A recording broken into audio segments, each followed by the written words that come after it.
Growing weary of running from room to room, practicing one-tooth insurance-driven dentistry?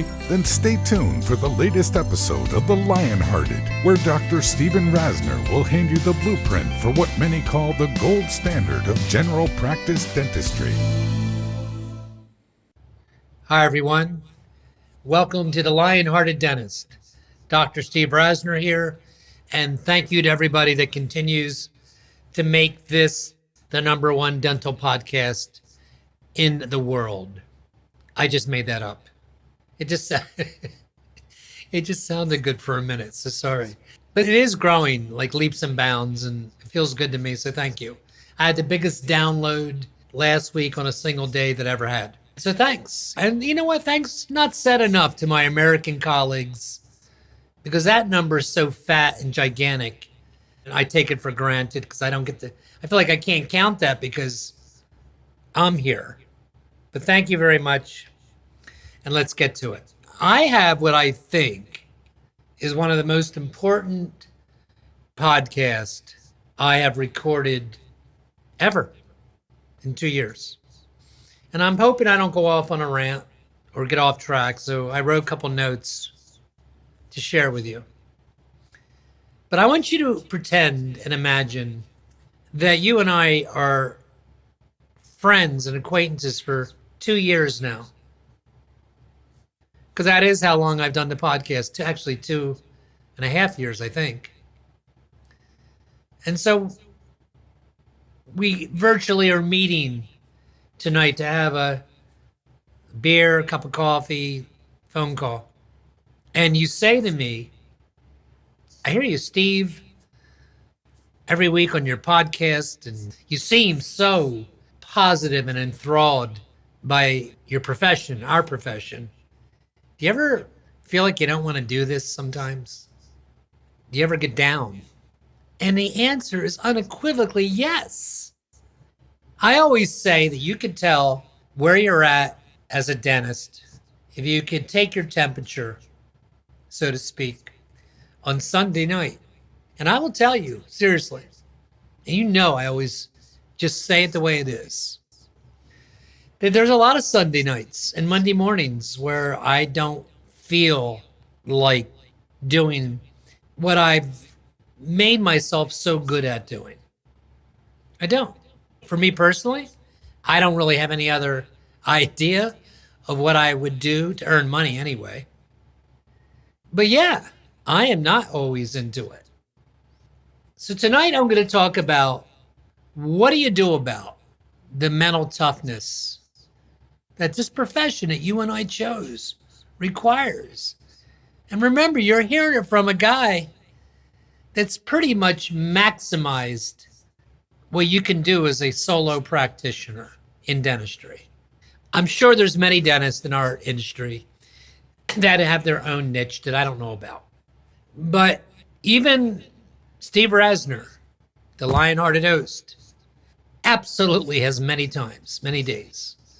In fact, I always say that it takes me until about 1 o'clock on a Monday. That's the truth. Till I get used to the level of what it is we do each day to be able to just relax and roll with it. I mean it. So I guess the podcast could be, what do you do on the days and the times you're not so into it? And so I want to talk about the truth. I mean, let's be honest for a minute. We chose a profession that actually has jokes about it, or rumors. I think they're actually partly verified, at least years ago, that dentists had the highest suicide rate. Now, I actually believe it's psychiatrists, but we are up there. Come on, man. That's not a ranking I want to be high up on. So why is that? Hey, look, with everything I've said to you, all 300 plus presentations I've done over the 23 years, and I've talked about how to kill it. You know, it's the way I describe stuff, how to reach the top. That's how I talk. I never said it was easy. In fact, I remember saying what I just said to you in front of many, many audiences. And so I think you need to look at it and give yourself a break. Listen, I guess every profession has its challenges. But I don't think lawyers are at the top end of the suicide graft. I know I can't think right now because this is an after work podcast. And I think you're familiar with me sometimes not being the sharpest tack in the box at this hour. It's 8:40 at night and I just ate. And I remember I work an hour from where I live and I got a lot of stuff on my plate these days. I've given a live course 2 weeks from now. So there's a lot going on 3 weeks from now. But number one, I think it's important not to get down on yourself if you're an associate, if you're a D student. Those of you that are watching me, you're getting a little glimpse of my kitty, Tabitha. Say hi, Tabby. Hey, man, it's hard. Number one, it's physically demanding. A lot of you shockingly stand when you work. I don't. I don't unless I'm working on the upper left quadrant. It's true. And we have very compromised physics and body posture to deliver the care we deliver. So it is physical. It is tiring. I mean, that's a real thing that we chose. I really don't have an answer for that other than things I'm about to tell you, how I handle the mental letdown when it happens. And I think it's going to be helpful to you. And also things I do to make it as good as it could possibly be. And if I didn't do those things, I don't think I would be doing podcast. I may not even be in dentistry. So it's physically demanding. It's incredibly a different experience from patient to patient. Is it just me? Or have any of you given in a given week 100 injections? Let's not even talk blocks. Local maxillary infiltration. I have a technique I've shared on this podcast called the painless injection technique. And some of you have buffered solutions now. And even then, does it not get to you sometimes? Where you have this 6'3" dude sit in your chair? You're not even doing something challenging. You're doing a regular dental school procedure. And you give them an injection, the same injection you've given 100 times in the last 7 days. And this guy makes you feel like you just stung him with a hornet's nest. Yeah, we all can feel that, man. That, you tell me this isn't hard? Every patient, whether they don't want you to sit them back in the chair or they aspirate easily. I had a guy in my chair on Monday, new patient, 83 years old, 3 crowns, 8, 9, and a lower left premolar. He was sedated, and he aspirated a little bit of water. And I'm telling you, I do 1 to 3 sedation cases every single day, maybe more. I've never seen anybody choke like this guy choked. With the, I couldn't believe it because I wasn't even used, and I am so used to the demands of a sedated patient, high-speed evacuation, because they are vulnerable to aspirate a little bit of the water or a laryngospasm. These things do happen. Not enough of a threat for you not to take on oral sedation, by the way. Not even close. But I'm telling you, it's been not in my memory that I saw this. And this was, I think, my Monday morning patient. And I literally had to figure out, because I had just started. I have just begun to prep his teeth. And I had to figure out, this is like I'm starting my morning thinking, wow, this is easy. 8 and 9, are you kidding me? I wasn't working on 15 or 18. And this cat is just like, I'm drowning him. Now, he had no emotional reaction to this because he was sedated, very sedated. But I had to figure out on the spot, how am I going to get through this? Because I was at the point of no return when this happened.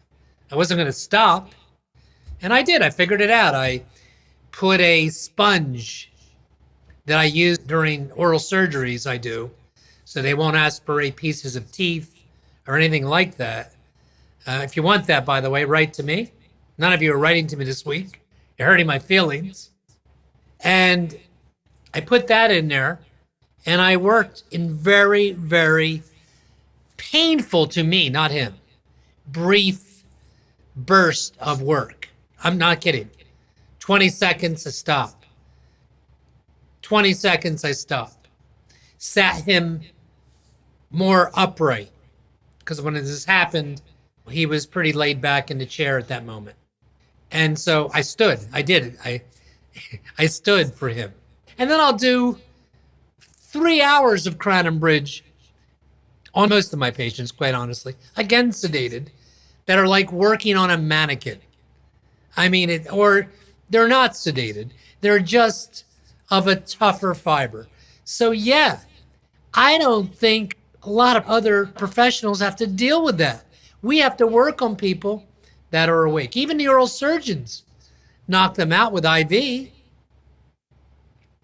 So the variation kills you, and you never know really what's coming. Of course you do with your established patients. What else? It costs a lot to be a dentist. A ridiculous amount now. It's outrageous. And it's beyond the scope of my knowledge to tell you how we could fix that. But I think it's pretty much an outrage at this stage that a dental education, when you get done with everything, can cost what it's costing today in excess of $500,000.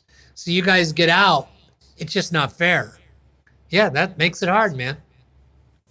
And then if you have the good fortune to have the opportunity to buy or set up a practice, it's like we're buying stuff like we're the U.S. Navy or Army. They, charge us, it seems like 8 times above what it should be for whatever it is we're purchasing to deliver dental care. Seriously, it's unbelievable to me. I'm telling you all this because how could you not, from time to time, hit the wall? And if you don't practice the skill set beyond what you were taught in dental school, then it's going to be problematic. So this is real, man. So what do? I don't know if this will work for you, but this works for me. And maybe you need a little time in.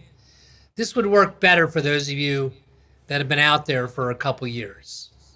If you worked hard, like I advocate, to become a prolific investor of continued education from the beginning, I haven't changed my tune on that at any time, then I'm trying to help you guys, because I believe many of you listening are probably at the top of the pole when it comes to your level of success in the dental industry.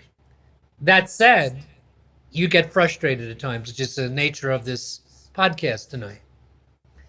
I remind myself, I'm not kidding, I remind myself that I have a very special set of skills, like the guy in the movie Taken, except I'm not going to kill anybody. I have a skill set that I think most dentists don't have. And I know that many of you have a skill set that many of your colleagues don't have, or you can develop that. And the easiest one to develop, oh my God, what's he going to say tonight? Yeah, you're right. It's oral sedation. It's the easiest skill set to alter the challenge of being in dentistry. So we've talked about that too many times and recently, so I'm not going to do it again tonight. Those of you tuning in for the first time ever, write to me. I'll send you my blog. It's about 3 pages on oral sedation. And it's a gift. Why on earth more of you don't do it? I just don't understand it. It's not expensive to get. It doesn't uptake an enormous amount of your time. I don't know why you wouldn't do it. And it changes everything. You know how I feel about it. And it's not just the oral sedation. If you give just horrible injections and you don't have a skill set that matches the oral sedation dentist, then it'll only take you so far. And part of those other skills, it's not even a skill, it's a personality trait, is compassion for other people. It's true. I don't want to hurt them. And I do want to be, after 40 years, the best dentist that the patient in the chair ever experienced. And I'm well into my 60s now, on the other half of my 60s. And a lot of patients say more than ever, please don't tell me you're ever retiring. These are patients, by the way, often travel, I mean it, thousands of miles to come to my office. Or 1,000, Florida, Michigan, I'm in New Jersey, New York. I'm talking almost every other day. West Virginia, Colorado, I could go on. And these aren't stars, guys. No stars come to me. I don't have one famous patient, period, ever. I've never had a famous patient. This is America coming to me. I mean it. Most of them are middle class. I'm glad we're having this talk tonight because it is right spot on. And I appreciate that. I appreciate this person who's never invested in their oral health is investing with me for the first time at the age of 60 often or higher. And it is a lot of money. And that stuff comes from a nonstop commitment to see from the beginning. And that just can't be a random commitment. Remember what I've told you. I used to set out a calendar, I swear I did, in September. Remember when you went to college and we had to choose our courses? That's what I did. And I would usually do it in late August. And I would choose, to be fair and honest and straight with you, probably about 6 months of courses. I'm taking 3 courses in the next 6 weeks. I'm very particular about what I'm taking, and I'm rarely disappointed. So when I'm down, I mean it. Or did you ever walk into your office? I don't know. Probably on Monday is hardest for all of us because we've been away. Because it does require a level of assimilating the level of stress that goes with being a dentist to get used to that when you're gone from it for 2 and 3 days. Even when you do it like I do it. But you ever walk in, I have, in my office on a Monday or Tuesday especially, and the waiting room, I don't like my waiting room to look jammed. But I get the feeling when I turn left into my parking lot, I came off the highway from Philadelphia to South Jersey, and it's filled. And I walk past the reception room, and I often will stop and I'll look around and say hi to everybody. But there were times when I would have a back door that they didn't know I was even coming in. And I'd peek out and I'd be stressed out of my brains by the 6, 7 people. Remember, I've got hygienists, 3 of them, but I can't compute all that. But you know what I do, man?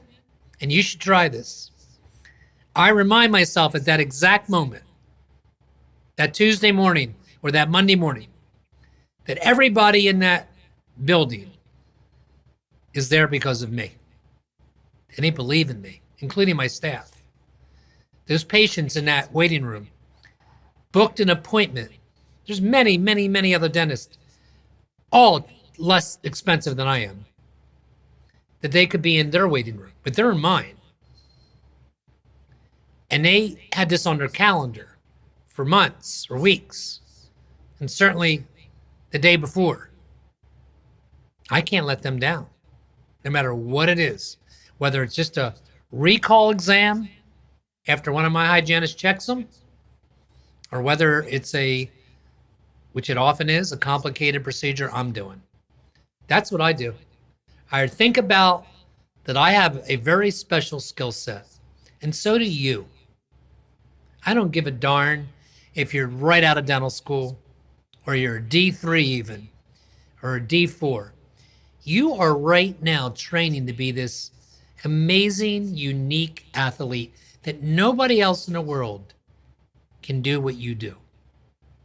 And they can't learn it quickly. And you could be saying, well, we're not heart surgeons or brain surgeons.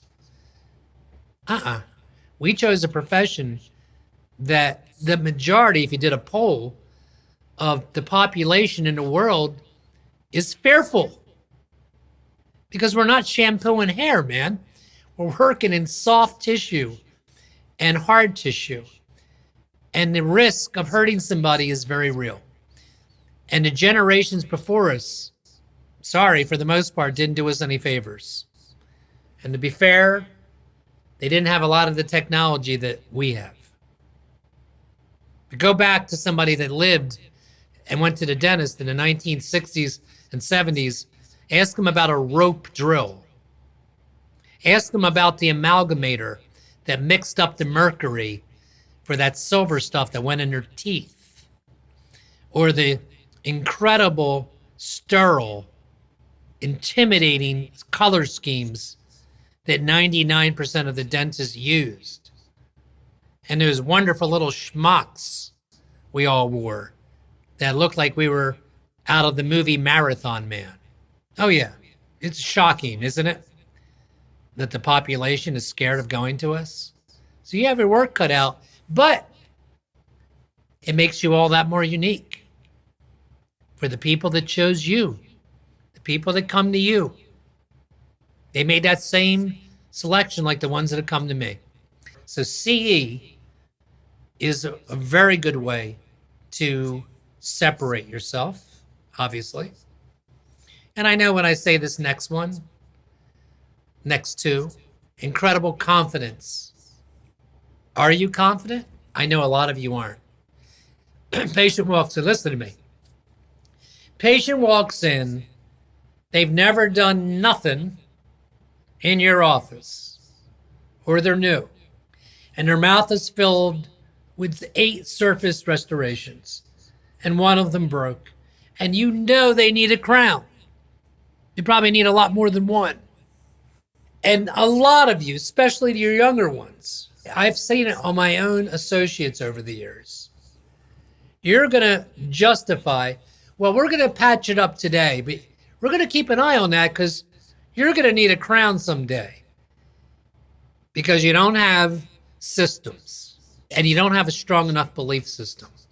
Does anybody listening tonight really think that an MOD, BL, MOUSC restoration, a core that I do sometimes, and you call it that, could possibly be better for that patient than an indirect restoration that fits the way it's supposed to fit? And the answer is no. So you have to have a belief system that you believe in. Now, maybe to be fair to you, you don't have enough time in to have developed. Like one of my belief systems is healthy gum tissue. That's a stretch, right? Gosh, he wants them to have healthy, and I tell my patients that.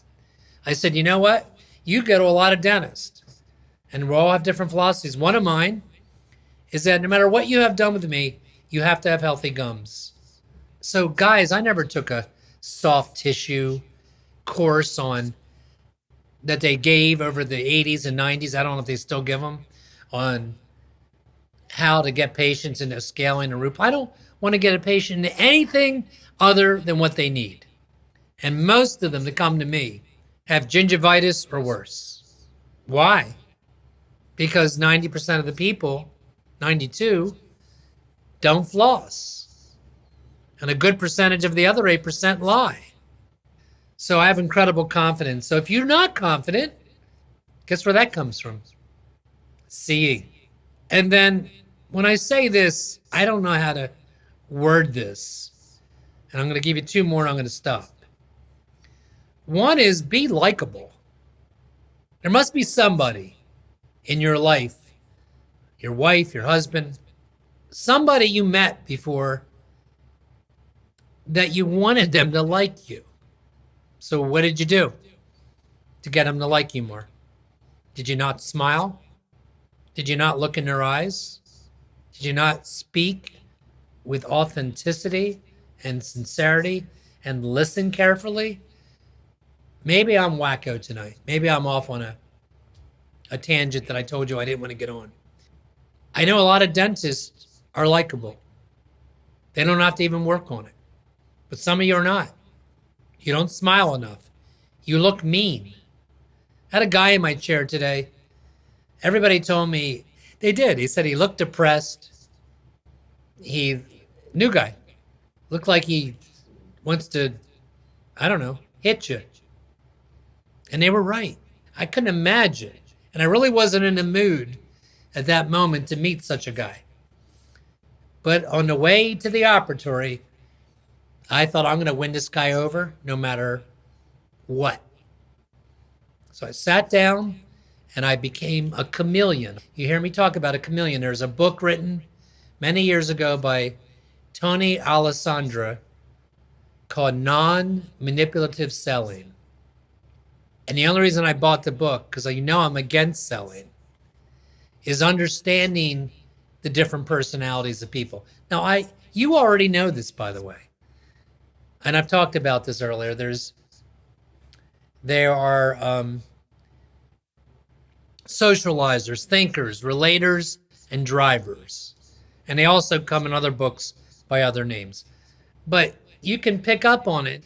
You have to respond differently to different people. You have to get to the things they like. And I worked on this guy, and he was hard, man. When I say worked, I smiled a lot. I tried to ask him stuff about what he did. He was some kind of scientist guy. Anyway, and his answers were short. And I was really getting frustrated. He did accept my treatment plan. 1 implant to replace his tooth. Tried to be conservative with another part of his mouth, which I was. He had a number 9 extruded, 35-40% bone loss, only there on that 1 tooth. History of trauma. It was extruded and a little bit buccally flared. And I knew if he took that out, and it was asymptomatic at the time. So it's not uncommon for me to say, you know what I would do if I was you? I mean, we just met. That's what I said to him. If I go after your front tooth, how much does that bother you? Tell me that. How much does your front tooth bother you? For real. I'm the guy you should tell that to. Do you hear how I'm talking to you? It's colloquial. It's conversational. I really try to become their doctor that they can trust. And I need that answer because it didn't have to be done right then. Because to treat that tooth, I knew it is, if he wants an implant, it's an extraction, bone graft. It's his front tooth, an Essex retainer. While we're going, I wouldn't start there. I said, why don't you let me prove myself? Because he broke off number 5, his upper right 1-4. That he wanted treatment on. And you know what else I tell him? And I'll leave with you this. I said, you've got 3 choices. The tooth is non-restorable, so that choice is out.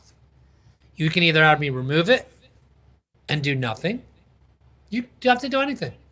I wouldn't start wearing a partial denture because he had 1 other missing tooth at 62, if I was you. You can, I always say it like this. I say, you know, if the good book has you living to 99, you're living to 99 with or without whatever I do to that tooth. If I remove it, you do nothing, it's 99. But it is in your smile zone. It would bother me. It would be a buzzkill if you smiled and didn't have that tooth.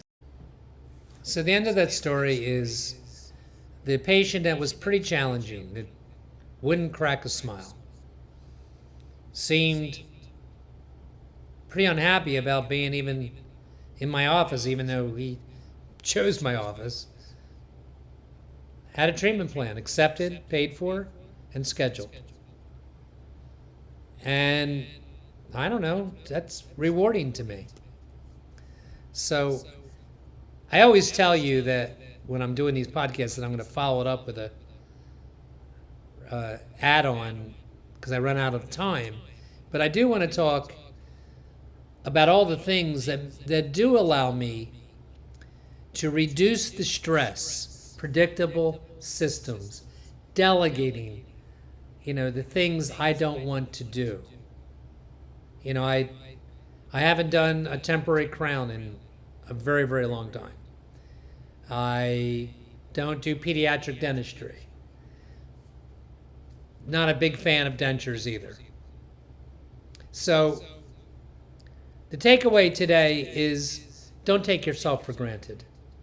Remember, you do have a very special set of skills that nobody else has. And your job after you get out of dental school is to refine that skill set even more, so that you got to kind of remind yourself as you're walking into that office on a Monday that there's a large amount of people, some of them you haven't met yet, that'll need you, that need that skill set, that need your compassion. This isn't like rah-rah, man. This is real. That need the way you do root canal, the way you do your ortho, the way you do whatever it is you're working on to become that unique you. I tell you something. I don't think if I had it to do over, plastic surgeon maybe, I don't know. I'll never know. But I find the great majority of the time, this is an amazing, rewarding profession. And I have made it that way by the protocols I've shared with you in the last 2 years. I don't know how it could be much better. I don't work weekends. I don't work nights. I haven't taken an emergency call or gone in for an emergency on a weekend in over 20 years. I delegate. We got a lot to talk about. I'm not done yet. Thanks for listening. See you next week on the Lionhearted Dentist.